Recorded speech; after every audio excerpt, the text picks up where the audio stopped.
ವಿಜ್ಞಾನಕ್ಕೆ ಹೆಸರಾಗಿರುವ ವಿಜಯಪುರ ತಾಲೂಕಿನ ಕತ್ನಳ್ಳಿ ಗ್ರಾಮದ ಗುರು ಚಕ್ರವರ್ತಿ ಸದಾಶಿವ ಮಠಕ್ಕೆ ಸಚಿವ ಎಂಬಿ ಪಾಟೀಲ್ ಭೇಟಿ ನೀಡಿದ್ರು.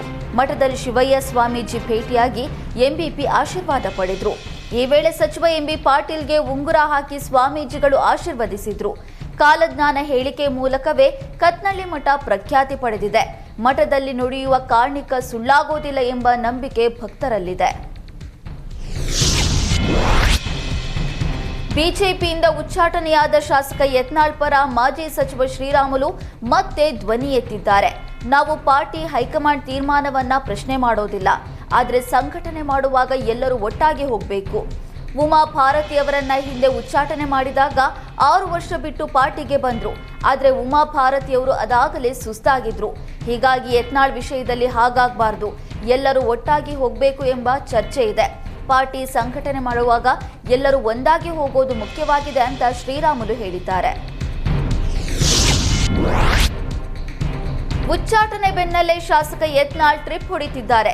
ಕೊಪ್ಪಳದಲ್ಲಿ ಶಾಸಕ ಯತ್ನಾಳ್ ಕರಡಿ ಸಂಗಣ್ಣ ಅಳಿಯ ಗಿರೀಶ್ ಕಣವಿ ನಿವಾಸಕ್ಕೆ ಭೇಟಿ ನೀಡಿದ್ದಾರೆ.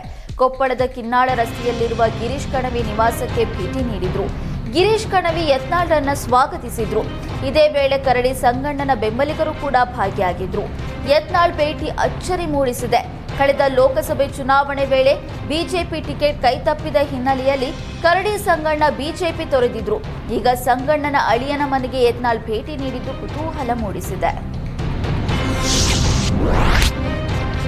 ಹಿಂದೆ ರಮೇಶ್ ಜಾರಕಿಹೊಳಿ ಸಿಡಿ ದೇಶದಾದ್ಯಂತ ಸದ್ದು ಮಾಡಿತು. ಸಿಡಿ ಕಳಂಕಕ್ಕೆ ರಮೇಶ್ ಜಾರಕಿಹೊಳಿ ಸಚಿವ ಸ್ಥಾನದ ತಲೆದಂಡ ಆಯಿತು. ಈಗ ಸಿಡಿ ವಿಚಾರವನ್ನ ಯತ್ನಾಳ್ ಮುನ್ನೆಲೆಗೆ ತಂದಿದ್ದು ಸ್ಫೋಟಕ ಬಾಂಬ್ ಸಿಡಿಸಿದ್ದಾರೆ.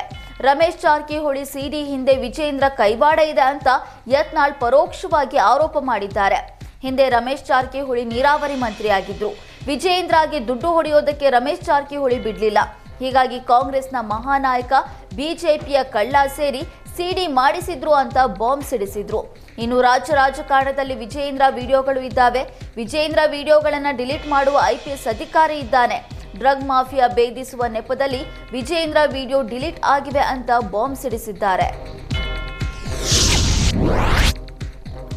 ಉಚ್ಚಾಟನೆ ಬೆನ್ನಲ್ಲೇ ಶಾಸಕ ಯತ್ನಾಳ್ ಹೈಪರ್ ಆಕ್ಟಿವ್ ಆಗಿದ್ದಾರೆ. ಕಳೆದ 3 ದಿನದಿಂದ ಟೆಂಪಲ್ ರನ್ ಕೂಡ ನಡೆಸ್ತಾ ಇದ್ದಾರೆ. ಇಂದು ಕೊಪ್ಪಳದ ಗವಿಸಿದ್ದೇಶ್ವರ ಮಠಕ್ಕೆ ಭೇಟಿ ನೀಡಿದ್ದಾರೆ. ವಿಜೇಂದ್ರ ಯಡಿಯೂರಪ್ಪರಿಂದ ಬಿಜೆಪಿ ಮುಕ್ತಗೊಳಿಸಬೇಕು, ಇಲ್ಲದಿದ್ರೆ ಹೊಸ ಪಕ್ಷ ಫಿಕ್ಸ್ ಅಂದಿರುವಂತ ಶಾಸಕ ಯತ್ನಾಳ್ ಈಗಾಗಲೇ ಹೊಸ ಪಕ್ಷ ಕಟ್ಟುವ ಬಗ್ಗೆ ಅಭಿಪ್ರಾಯ ಸಂಗ್ರಹ ನಡೆಸ್ತಾ ಇದ್ದಾರೆ. ಕೊಪ್ಪಳ ಗವಿ ಮಠಕ್ಕೆ ಆಗಮಿಸಿದ ಯತ್ನಾಳ್ಗೆ ಅದ್ದೂರಿಯಾಗಿ ಸ್ವಾಗತ ಕೋರಲಾಯಿತು.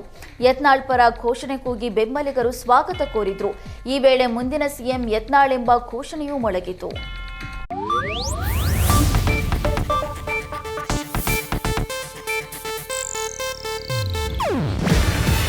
ಇದು ಏಷ್ಯಾನೆಟ್ ನ್ಯೂಸ್ ನೆಟ್ವರ್ಕ್ ಪ್ರಸ್ತುತಿ. ನೀವು ನೋಡ್ತಿದ್ದೀರಾ ಏಷ್ಯಾನೆಟ್ ಸುವರ್ಣ ನ್ಯೂಸ್.